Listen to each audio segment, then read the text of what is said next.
A teenager is running through a long, dark tunnel under the sound of gunfire. He's wounded, and a group of armed men are chasing after him. At the end of the tunnel, a metal grate blocks his path. Letting out a cry of despair, he turns around. On the surface, a thunderstorm rages with howling winds.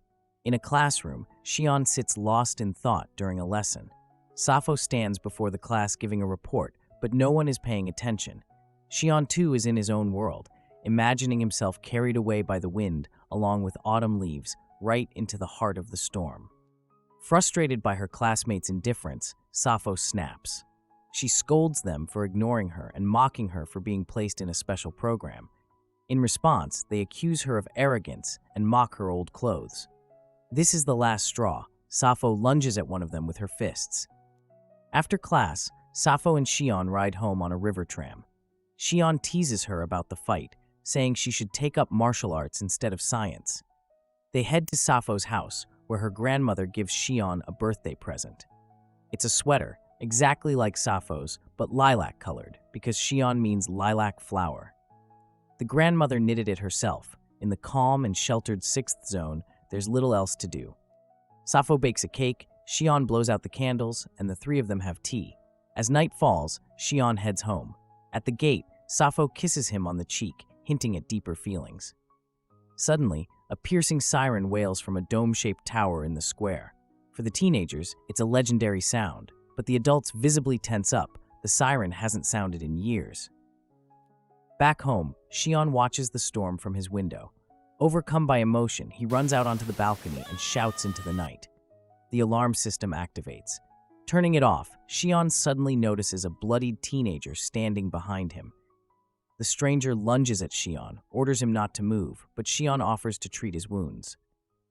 Xion stops the bleeding, stitches up the injuries, and gets to know the guest. The boy introduces himself as Rat. Xion is shocked. How could he be shot? After all, in the 6th zone, weapons are only allowed in hunting clubs. Rat smirks. There are people who hunt more than just animals. Xion invites Rat to stay until morning, gives him his new sweater, and offers him hot tea. Rat is surprised by such trust. Meanwhile, Xion's mother reads an emergency message from the ministry on her wrist device. During a prisoner transport, one of the convicts escaped, but they'll find him soon. A tracking chip is embedded in his body. Xion returns to Rat with dinner and tells him his face is already on the news. Rat asks if Xion knows how the 6th zone came to be. Xion explains about the last war, the devastation of cities, and the formation of 6 autonomous city-states. Rat only smirks. Xion asks what Rat was arrested for. The news claimed he escaped on the way to prison. Rat reveals that he was already there, and the ministry sent him here. He reminds Xion that he's already in too deep. He's harboring a fugitive, didn't report him, and now he's digging into government secrets. Rat also mocks Xion for his dramatic balcony outburst. Provoked, Xion tries to tackle him, but Rat easily pins him to the floor. Xion is thrilled by his skills, while Rat is once again shocked by his innocence. The next morning, the police arrive at Xion's house. Order in the streets of the 6th zone is maintained by special patrol robots. They are controlled remotely by operators in control centers. One of those operators is now Xion. During his shift, an image of a human body suddenly appears on his monitor. The operators immediately dispatch a response team, but they arrive too late. The person is already dead. It has been 4 years since Xion last saw Safu. They arrange to meet at a cafe. Despite the long-awaited meeting, Xion remains lost in his own thoughts. Safu tells him she will soon be leaving to study abroad and asks why he once left the special course. Reluctantly, Xion recalls those events. Not only was he expelled, but stripped of all privileges, forced out of the elite district of Kronos, and relocated to the abandoned city. Since then, he's been working as a park monitoring operator. All of this was punishment for once showing compassion to a fugitive, a boy his own age.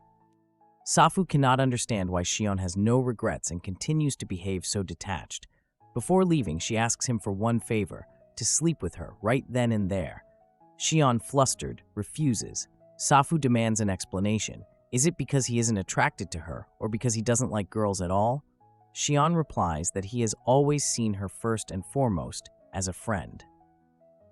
They are saying their goodbyes when, out of nowhere, a rat darts up, leaps onto Shion, and speaks in the voice of an old acquaintance, Rat. It turns out a transmitter has been implanted in the animal. Shion hastily apologizes to Safu and rushes after the rat, but soon loses sight of it in the bustle of the city.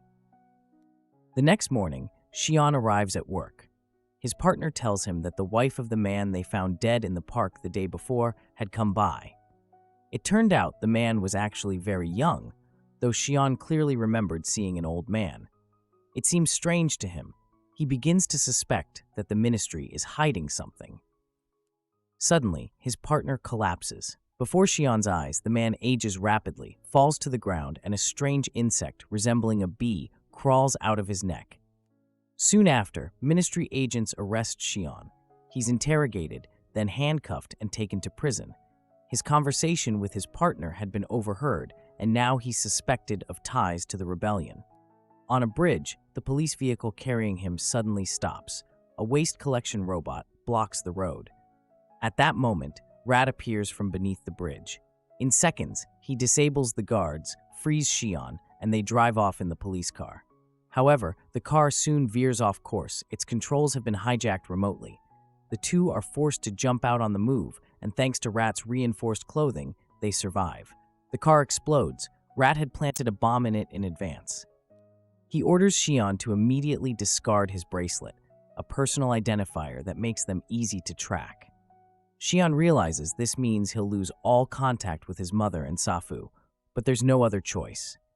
One of Rat's helper rodents carries the bracelet off in the opposite direction to mislead their pursuers.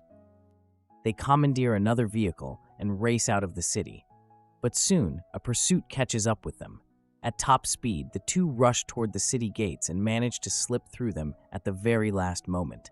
First, they find themselves at an abandoned waste treatment plant, and then disappear into the underground drainage tunnels.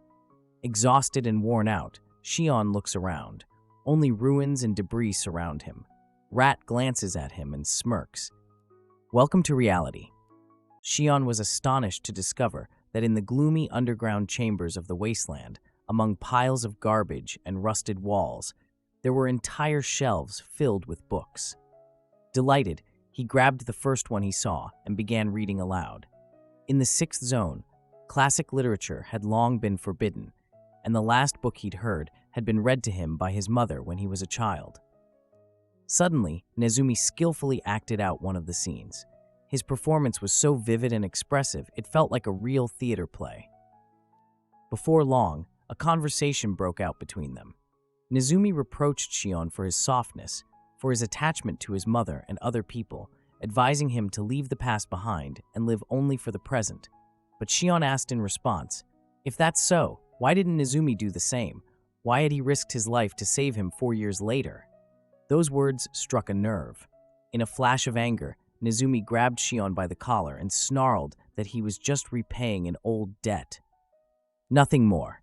Calming down, Nezumi explained that he had been keeping an eye on the 6th zone for a long time, using rats implanted with tracking devices. That's how he learned Shion was in danger and rushed to help him. Suddenly, strange spots began to appear on Shion's body, and sharp pain spread through his neck. He begged Nezumi to cut the skin and remove the strange blackness, but Nezumi hesitated. It was dangerous without any anesthetic. The pain became unbearable, and Shion pleaded for death. But Nezumi wasn't about to let him die. He said that Shion still knew nothing. Not about fighting, not about books, not about life. And steeling himself, Nezumi made the incision and pulled a larva out of Shion's neck. 3 days later, Shion regained consciousness after the operation. When he looked in the mirror, he was shocked by his reflection. His hair had turned white, his eyes had changed color, and strange markings remained on his body. At dinner, he and Nezumi examined the wasp larva extracted from Shion's neck. It turned out the creature grew inside a human body, injected venom, and killed its host. What remained a mystery was how it had ended up in Shion. Even more terrifying was the pattern. Only rebellious citizens of the 6th zone fell victim to these killer wasps. Shion believed people needed to be warned, but Nezumi refused. He knew too well that for the rulers of the 6th zone, people like him and Shion weren't considered human. That night, the two of them set off for an abandoned hotel. On the way, Shion asked why Nezumi hated the sixth zone so much, but as always, Nezumi avoided the question. At the hotel, they were met by a pack of dogs. At first aggressive, the animals soon recognized Shion and began to nuzzle up to him. Shortly after, the owner of the place appeared, a woman known as Dog Keeper, who gave shelter to the destitute for a small fee, offering her dogs as makeshift heaters. She handed Nezumi a scrap of paper. Shion immediately recognized his mother's handwriting. It turned out that Nezumi had secretly sent her a message letting her know her son was alive. Before leaving, Nezumi told Shion that when he learned the whole truth about the zone, he would probably still want to save its people. And when that day came, they would become enemies. Shion's mother is devastated by her son's disappearance. She knows nothing about his fate and cannot even imagine what might have happened to him. Agents from the ministry closely monitor her every move and carefully watch each visitor who comes to her home. One day, she hears a faint squeak and notices a small rat carrying a tiny capsule. Opening it, she finds a note from Nezumi, a short but hopeful message saying that Shion is alive and currently in the Western District. Without hesitation, she quickly writes a reply, including a contact who might be able to help, and sends it back with the rat. Meanwhile, Nezumi and Shion make their way through the market toward the designated location. The path is fraught with danger. Strangers are not welcome in these parts. At one point, a young woman grabs Shion and pulls him into an alleyway. She kisses him and invites him to have some fun. When Shion refuses, her tone changes as she demands payment for the kiss. Nezumi appears just in time, orders the woman to let Shion go, claiming that he belongs to him. Then Nezumi kisses the woman and coldly remarks that now they're even. As they continue on, Shion keeps bombarding Nezumi with questions, which gradually gets on his nerves. Finally, Nezumi snaps, telling him that the first thing he needs to learn is how to stand up for himself. At last, they arrive at their destination, to a man named Rikiga, a former reporter for the Lech Bill agency. The moment he sees Nezumi, Rikiga immediately recognizes him and, to Shion's surprise, calls him Eva, admitting he's an avid fan of his performances.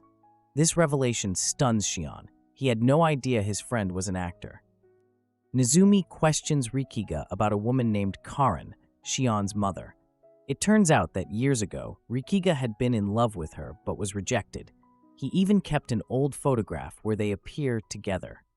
Once, Rikiga had been an honest journalist, writing articles about the strange events occurring in the 6th District. But according to Nezumi, he eventually betrayed his ideals in exchange for vice and money. Now Rikiga supplies government officials with women and lives a life of indulgence. Nezumi's remark angers Rikiga, though he soon calms down and offers Nezumi a job, confidently claiming that clients would be lining up for him. While Nezumi coldly refuses, making it clear he won't sell himself, Shion suddenly lunges at Rikiga and starts to strangle him. Nezumi is taken aback by this. He barely recognizes the furious young man who once couldn't even defend himself. Afterward, Shion can't hold back his tears. It hurts him to see something deeply troubling Nezumi, though Nezumi refuses to share his feelings. Coldly, he warns Shion that they shouldn't get attached to one another, because one day, when they inevitably become enemies, Shion will have to kill him. Shion confesses to Nezumi that although his mother is still in the 6th District, he will never forget her, but he chooses to stay here, among the ruins. When Nezumi asks why, Shion answers simply, because he's grown too attached to him. While Safu's childhood friend is studying abroad, her grandmother stays in a special care facility. One of the staff members, despite taking excellent care of the elderly, secretly hates her job. She confesses this to her boyfriend over the phone. A few minutes later, black spots appear on her skin, sharp pain shoots through her body, and, rapidly aging, the girl dies. Meanwhile, Shion reads books to the neighborhood children. They come to him every day. Rat scolds him for his excessive kindness, saying no one values compassion in these parts. But Shion notices that Rat is the same deep down. He just hides it carefully. He also recognizes a sweater on one of the girls, the very same one Rat received from him 4 years ago. Shion helps Dog Keeper wash the dogs. Suddenly, Rikiga arrives, demanding information. According to his sources, people in the 6th district have started aging rapidly and dying. Dogkeeper brushes it off as rumors, but Xian interrupts and explains that he personally witnessed 2 such deaths and only survived thanks to Rat. Xian insists that Rat needs to hear about this immediately, but he's currently at a play. Xian and Rikiga head to the theater together. At the last moment, Xian hesitates. The last time he mentioned wanting to see Rat's performance, Rat was furious. Maybe it's better not to see him in that role? A slap from Rikiga snaps Xian out of his thoughts.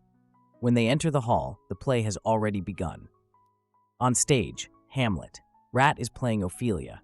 Xian is stunned by his appearance. He never expected anything like this. What astonishes him most is when Ophelia begins to sing. Noticing Xian in the audience, Rat is overwhelmed with fear and faints on stage. In his unconsciousness, he sees himself lying in a field with a swarm of bees circling overhead. One of them offers to sing a song that will help him survive. Black liquid starts pulling him under, and he cries out for Xian. When Rat regains consciousness at home, he finds Xian sitting beside him, holding his hand. Rat abruptly gets up, only to feel unwell again.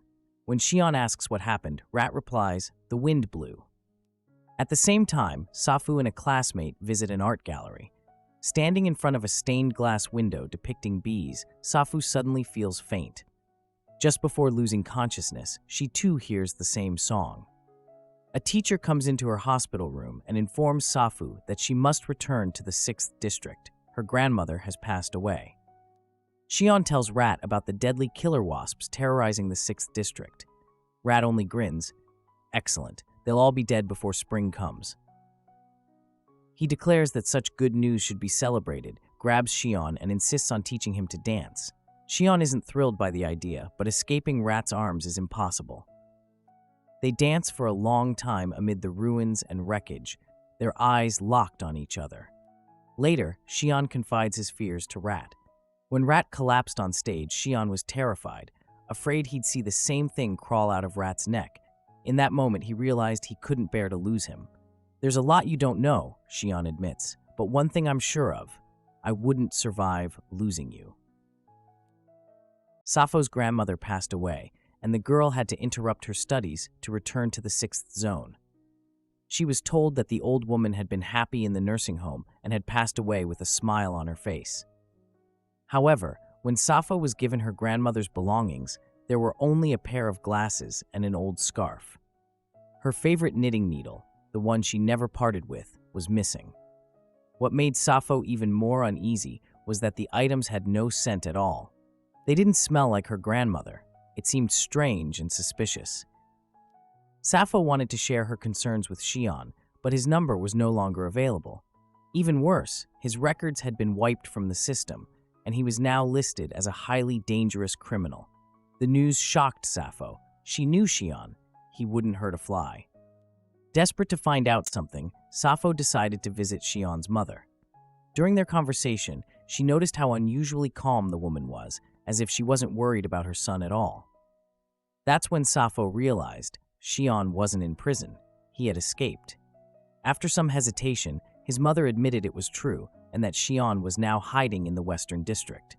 Safu declared that she would find him, no matter how dangerous it was. His mother tried to dissuade her. The Western District was a deadly place, but Safu didn't care. She only wanted to see Xian again, because she truly loved him, like she had never loved anyone before. When Safu stepped outside, people from the ministry were already waiting for her. They grabbed the girl and took her away to an unknown location. Meanwhile, Xian was once again having a tense conversation with Nezumi about the killer wasps. Spring was approaching, and soon they would hatch, destroying the 6th zone. Xian was worried about his mother, who was still there. He believed his blood could be used to create a serum and save people, but talk like this always infuriated Nezumi. In a burst of anger, he grabbed a knife, once again showing Xian how weak he was, too soft to make decisions on his own. Nezumi ordered him to stay quiet and do nothing. Xian tried to understand why Nezumi hated the city so much, but as always, Nezumi dodged the question. Then Xian offered a third option. Instead of destroying the 6th zone, they could simply tear down the protective wall. That way, the city would cease to exist as a closed system, and the two worlds could unite. Nezumi found the idea naive and ridiculous. He insisted it was impossible to merge two such different worlds. Soon after, Nezumi received a message from Karen, Shion's mother. She wrote that Safu had been arrested and begged him to save the girl. Nezumi decided not to tell Shion about it yet. He knew Shion would risk everything, including his own life, to go back to the 6th zone. Rat came to the dogkeeper with a request to carry out a certain job, for which he promised to pay generously. At first, she refused, saying that dealing with him was like sticking your hand into a nest of snakes. Then Rat grimly replied, if that's the case, he would never ask her for anything again, but she shouldn't expect his help either when trouble comes for her. Those words frightened the dogkeeper, and she agreed. Her task was to find out how the prison's security system was set up. Rat gave her all his savings and promised to help her when she would need it. The only thing he asked in return was to tell Shion nothing. Meanwhile, Karen, Shion's mother, came to the prison hoping to visit Safu, but was told that no such prisoner existed. Yet Karen had seen with her own eyes how government officials took the girl away in a car. Later, as Karen sat alone on a bench, an old woman approached and started asking what had happened. At that moment, Karen's acquaintance, Yoming, rushed over and quickly led her away. Karen demanded an explanation. Yoming then told her that after she had been asking questions about Safu, they assigned a person to watch her, to see if she might be a rebel. At the same time, Shion met up with Rikiga. Rikiga tried to please him, asking if he was hungry, and took him to a shop to pick out some clothes. There, Shion's eyes fell on a familiar jacket, exactly like the one Safu's friend had worn when they last met. He demanded an explanation from the shopkeeper. Meanwhile, Safu regained consciousness in some kind of laboratory. Through the glass, two men were discussing her, calling her the perfect specimen. Later, the dogkeeper met Rat again. She told him that Shion had visited her the day before, asking about the jacket belonging to his friend, which she had once bought from the prison storage. The dogkeeper asked Rat if this was the girl he was planning to save, and tried to dissuade him. It would be certain death. Rat himself didn't fully understand why he was doing all this. At dinner, Rat carefully began questioning Shion about his mother and about Safu, trying to figure out whether Shion knew her fate and was planning something.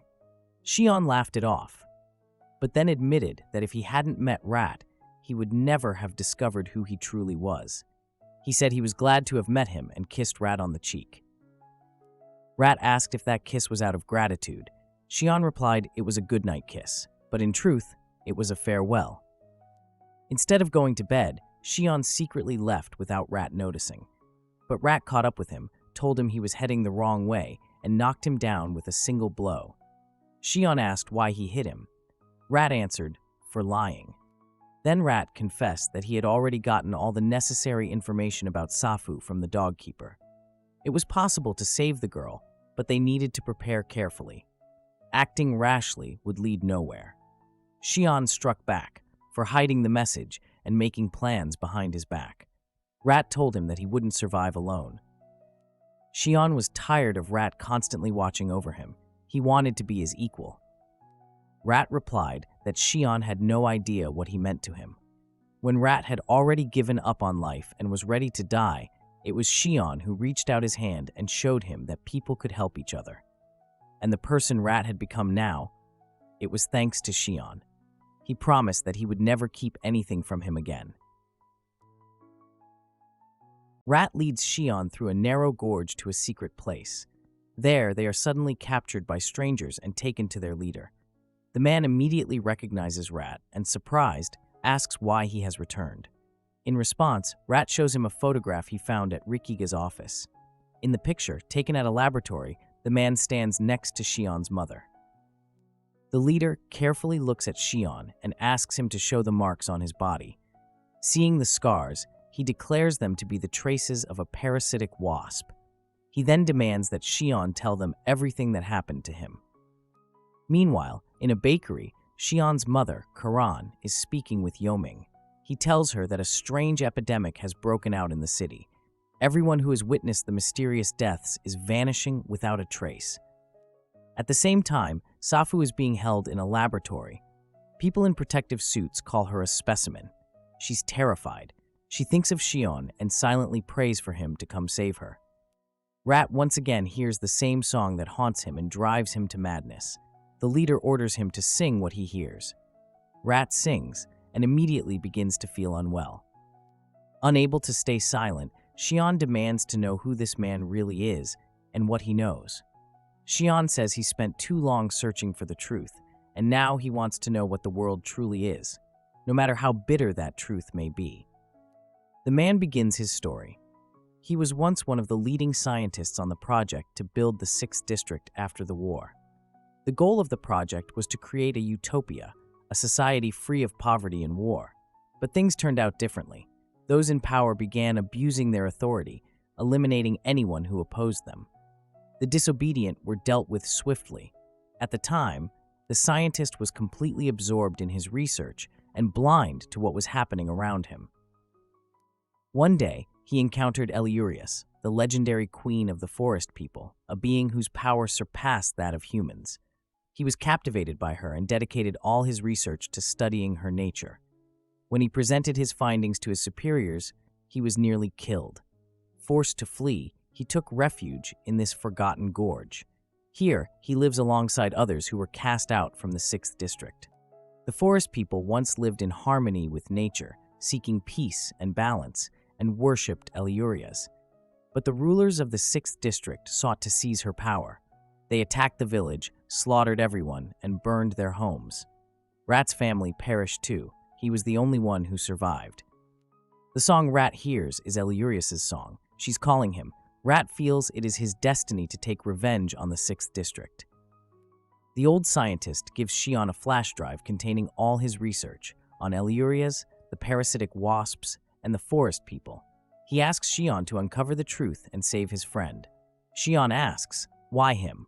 Then he notices the same marks on the old man's hands. It turns out the scientist was the first host of the killer wasps and the first to survive. Meanwhile, back at their hideout, Dogkeeper and Rikiga are already waiting for Xion and Rat. Together, they discuss a plan to rescue Safu. They're determined to infiltrate the prison and destroy the headquarters of the special organization.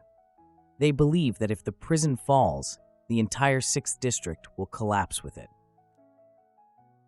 Girl for him. At first glance, she seems to please the official. He shamelessly touches her body, licks her neck. Even the sharp scent of dog on her doesn't bother him. But when Rikiga, caught up in the moment, forgets to collect the payment, the official starts to grow suspicious. The dogkeeper, playing the role of the girl, can't take it anymore. Suddenly, she slaps the official hard across the face. Overwhelmed with emotion, she turns on Rikiga, accusing him of setting her up. At that moment, the official snaps out of his stupor, draws a pistol, and points it at both the dogkeeper and Rikiga, demanding an explanation. Just then, Rat appears and swiftly neutralizes the official. The dogkeeper, furious, is shaken by having to endure the man's touch, and even more so by how long she was forced to wait for Rat to show up. In a burst of anger, she declares she'll never trust him again and storms out, slamming the door behind her. Xion immediately runs after her. Shaken to the core, the dogkeeper desperately tries to scrub the man's touch off her body. Her hands tremble, her entire body shudders. She can't calm down. Xion apologizes for what she had to endure. For the first time, he sees the dogkeeper as vulnerable, frightened, and wounded. The one he'd always known as strong, sharp, and defiant now seemed defenseless. Their conversation is interrupted by Rikiga. He and Rat have managed to get the official to talk. Rat gathers Rikiga and the dogkeeper to discuss their next move, once again leaving Xion out of the plans. Meanwhile, at home, Xion is dreaming about the future. He imagines spending the summer with Rat, where they'll live, where they'll cook their meals. He dreams of saving Safu, creating an antidote for the wasps, and tearing down the wall between the 6th Sector and the Western District. He imagines the day they'll all live here together, with his mother and Safu. Xion suspects that Rat met with Rikiga and the dogkeeper that day, and since no one's told him anything, it means no plan has been made yet.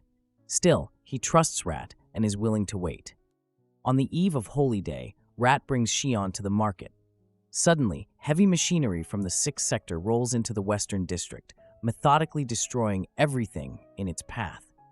Rat and Xion try to escape. Bodies are strewn everywhere. Once again, they're saved by Rat's special cloak, hiding beneath it. But when Xion spots an infant among the bodies, he rushes out of hiding to save the child. Both of them are captured. Xion apologizes to Rat for his recklessness, but Rat quietly tells him that being taken prisoner was part of his plan to infiltrate the prison.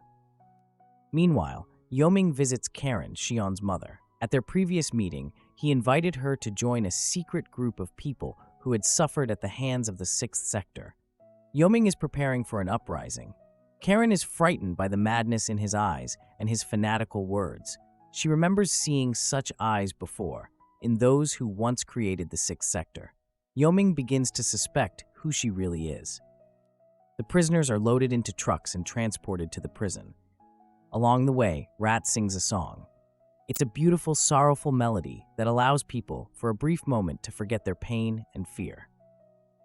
At last, the trucks arrive at the prison. The prisoners are ruthlessly dumped from the truck beds into some kind of holding cells, treated like nothing more than cargo.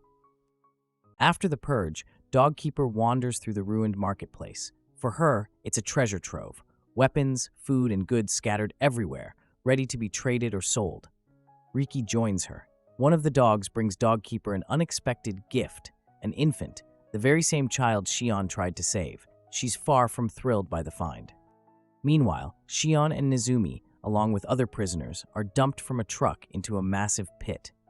Nezumi manages to shield himself and Xion with a protective cloak. When they come to their senses, they realize they're surrounded by nothing but dead bodies. At the same time, Dogkeeper and Riki proceed according to their carefully laid plan. They intercept a laboratory janitor, stealing his pass, clothes, and vehicle. Xion and Nezumi have no choice but to climb out of the pit, scrambling over the pile of corpses. Xion is terrified, and it only worsens when he realizes some of the bodies are still alive, barely groaning. At last, they manage to escape. In the deserted corridors, Xion begins to hear Safu's voice calling to him. Meanwhile, Safu waits. She believes Xion will come to rescue her. More and more, her mind is filled with the voice of the goddess Eliurias, insisting they have now become one. Dogkeeper and Riki have already infiltrated the laboratory's hallways. They release gas into the ventilation system, forcing the staff to flee. In the control room, they unlock access to the necessary sectors so that Nezumi and Xion can reach their destination unhindered. Safu is being held on the top floor. However, one of the employees grows suspicious of the boys and starts questioning them about their department. Nezumi has no choice but to eliminate the man and take his pass. Meanwhile, Dogkeeper and Riki are also spotted. They're forced to retreat. Nezumi and Xion push forward, using the stolen pass. Armed guards follow close behind. The two handle them skillfully, but Safu's voice keeps calling out to Xion, growing stronger. Another shootout breaks out. Nezumi is shot in the leg. He's sure his end is near, but at the last moment, Xion guns down the guard about to kill him. Whenever someone threatens Nezumi, Xion transforms into a merciless killer. Only minutes later does Xion realize what he's done. Nezumi blames himself for forcing Xion to take a life. Xion reassures him, dressing his wound. Safu's voice is no longer just calling, it's leading Xion toward her. Finally, they reach the top floor via elevator. Among the fallen guards stands Safu. She looks at Xion and quietly says how much she's missed him. Dogkeeper and Rikiga manage to escape their pursuers. They still have to meet up with Rat and Xion. In number 6, it's Holy Day. Fireworks light up the sky. People gather in festive clothes for grand ceremonies. But suddenly, one by one, the celebrants begin to rapidly age and collapse dead. Above them swarm hundreds of thousands of wasps. Safu appears before Xion and tells him how much she missed him. Now, Safu is the queen wasp. She points to a giant computer system that controls the entire prison. It once resided in the Moondrop. 4 years ago, the authorities captured Rat, the last living member of the forest people, to experiment on him through the queen wasp, hoping to unlock the secrets of his kind. When the leaders of Number 6 realized the true power of Eliuria's, they sought to enslave her will, believing her endless energy could restore their war-ravaged land. One old scientist, more knowledgeable about Eliuria's than anyone, helped them conduct cruel experiments on local people. But the goddess Eliuria's was enraged. She sent them a perfect vessel so the experiment would succeed, and so they would pay the ultimate price. Now Safu is Eliuria's. It was through her that the scientists awakened the goddess's power. Safu pleads with Xion not to forget the girl she once was, the one who loved him more than anyone in the world. Seeing Xion one last time was her final wish, and Eliurias granted it. Only Rat, the sole surviving forest dweller, can free Eliurias by destroying the queen Safu. The girl begs him to do it. But Xion refuses to let her die. He came to save her, not to watch her be killed. In anguish, he curses Number 6 and the Western District, wishing to see them both destroyed. Rat coldly tells him that this is no longer the Safu he knew, then triggers an explosive device and drags Xion into the elevator. The blast rips through the facility, destroying the queen and the remaining computers. Eliuria's boundless energy is released at last. Xion accuses Rat of never intending to save Safu, claiming he used him to achieve his own goal, the destruction of the prison. Rat bluntly admits it and adds that the two of them could never be together. But when a guard raises a gun at Xion, Rat instinctively shields him with his own body. Xion desperately tries to remove the bullet from Rat's wound, then carries him toward the exit. They're almost free when a gunshot rings out and a bullet pierces Xion's chest. Around them, the world crumbles. Rat refuses to leave Xion's lifeless body. He sings a song for him and lies down beside him. Later, Rat sees Safu's spirit and hears her song. She smiles at him and dissolves into the sunlight. Xion opens his eyes, reborn. Eliurias had granted him one final priceless gift, life. Now, everything will begin again from a clean slate.